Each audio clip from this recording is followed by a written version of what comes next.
नमस्कार बंधुरा नवदिगंत चैनल पक्ष থেকে আপনাদের সকলকে জানাই স্বাগতম। তো বন্ধুরা আজকে সকালের গুড মর্নিং জানিয়ে আমি আবারও একটি নতুন আপডেট আপনাদের জন্য নিয়ে উপস্থিত হয়েছি আমার নবদিগন্ত চ্যানেলে। তো এখন আমি আপনাদের সাথে যে আপডেটটি শেয়ার করতে চলেছি সেটি হচ্ছে ওয়েস্ট বেঙ্গল মাদ্রাসা সার্ভিস কমিশন আবারও কিন্তু একটি নতুন নোটিফিকেশান জারি করেছে তাদের ওয়েবসাইটে, এবং সেটি হচ্ছে এবারে 1 সেপ্টেম্বর 2024 তারিখে যে 2010 সালের গ্রুপ ডি এর পরীক্ষা হতে চলেছে সেই পরীক্ষার অ্যাডমিট কার্ড ডাউনলোড সংক্রান্ত নোটিশ জারি করা হয়েছে। তো এখানে কারা কারা অ্যাডমিট ডাউনলোড করতে পারবেন, কারা কারা অ্যাডমিট ডাউনলোড করতে পারবেন না, এই বিষয়ে বিস্তারিত কিন্তু আপনাদের সাথে এই ভিডিওতে প্রমাণসহ আলোচনা করতে চলেছি। আপনারা সম্পূর্ণ ভিডিওটি দেখুন, ভিডিওটি আপনাদের জন্য ভীষণ ভীষণ ইনফরমেটিভ হতে চলেছে।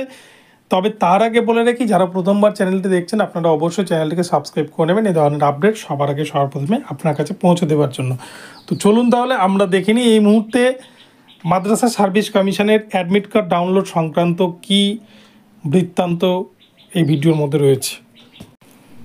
তো দেখুন বন্ধুরা, এটা কিন্তু মাদ্রাসা সার্ভিস কমিশনের অফিসিয়াল ওয়েবসাইট থেকে তোলা।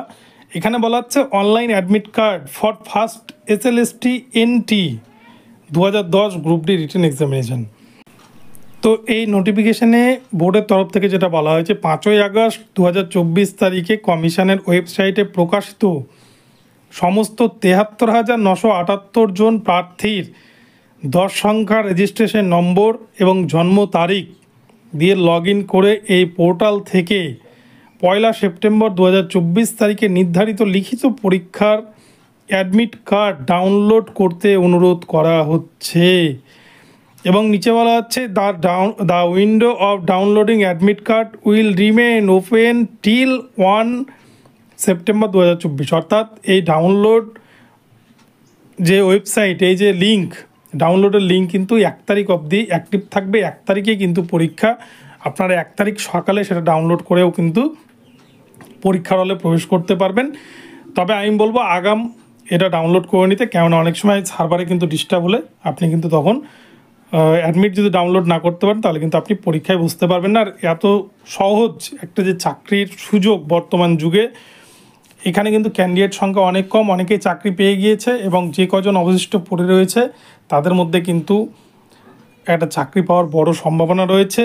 তো এবারে আসি যে অ্যাডমিট কার্ড ডাউনলোডের বিষয়। তো আপনারা অ্যাডমিট কার্ড ডাউনলোড করবেন, তবে তার আগে আমি যে বলেছিলাম আপনাদের যে পোর্টালে গিয়ে আপনার রেজিস্ট্রেশন নম্বর এবং ডেট অফ বার্থ এই দিয়ে কিন্তু লগ ইন করে আপনাকে ডেটা আপডেট করতে হয়েছে। প্রত্যেককে কিন্তু ডেটা আপডেট করতে হয়েছে।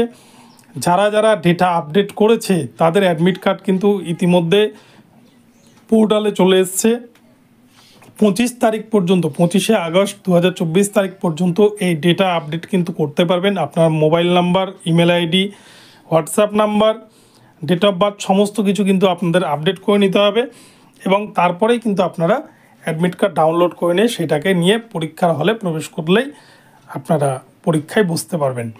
তো এই হচ্ছে বিষয়। মাদ্রাসা সার্ভিস কমিশন বোর্ডের তরফ থেকে মাদ্রাসা সার্ভিস কমিশনের চেয়ারম্যান তিনি কিন্তু রিকোয়েস্ট করেছেন প্রতিটা প্রার্থীকে, 73,978 জন প্রার্থীর কাছে রিকোয়েস্ট করা হয়েছে প্রত্যেকেই যাতে এই ডেটাকে আপডেট করে নেয় পোর্টালে, এবং পোর্টালে আপডেট করে নেওয়ার পর তারা যেন অ্যাডমিট কার্ড ডাউনলোড করে নেয় এবং সেই মোতাবেক 1 সেপ্টেম্বর 2024 তারিখে তারা যাতে পরীক্ষার হলে পৌঁছে যায়। তো এই হচ্ছে বিষয়, আপনাদেরকে এই বিষয়টি জানালাম। মাদ্রাসা সার্ভিস কমিশনের যারা পরীক্ষার্থী রয়েছেন আপনাদের জন্য এটা একটা কিন্তু ভালো সুখবর। তো আপনাদের সকলের জন্য ওয়েলকাম রইল, সকলের জন্য অনেক অনেক শুভকামনা, অনেক অনেক শুভেচ্ছা রইল। সকলেরই ভালো হোক, সকলের জীবনের অন্ধকার কেটে যাক এই কামনা করি। তো এখন এই পর্যন্ত রইল। ভিডিওটি আপনাদের ভালো লাগলে অবশ্যই চ্যানেলটিকে সাবস্ক্রাইব করে দেবেন আর এই ধরনের আপডেট প্রতিনিয়ত পেতে আমার চ্যানেলটাকে ফলো করতে থাকুন। ধন্যবাদ সকলকে, দেখা হবে পরবর্তী ভিডিওতে।